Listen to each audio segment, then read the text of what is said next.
So we're gilding a frame today again, and today the gold is a little different. We've had the white gold on, and now we have the black clay that'll go underneath the gold. You can see this is a Louis Philippe mirror.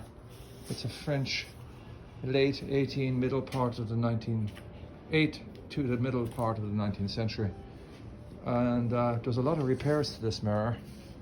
You can see lots of cracks that were happening.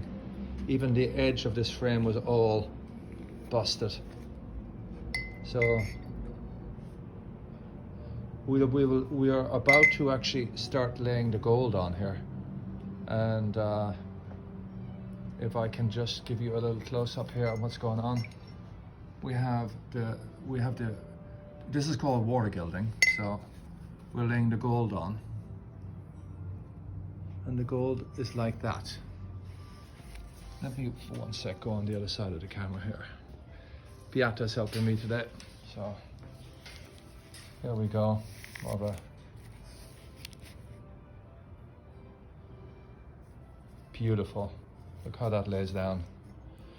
Oh, of course, when we're doing this kind of work, we don't want wind. Wind is not our friend.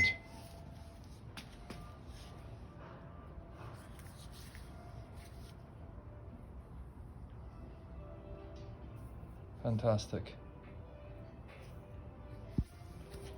And of course, we'll have to let this rest overnight because agate stone will happen tomorrow. And that will be burnished in.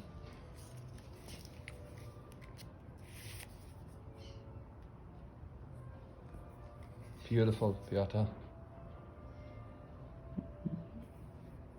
Good stuff. Okay, so you see the process. I'm not going to continue on too much with this, but we'll just go around the frame and then I'll come back and you'll see all of these repairs done with the gold today. And then tomorrow or maybe Monday we will use the agate stone. Until then, thank you and we'll see you. Thank you.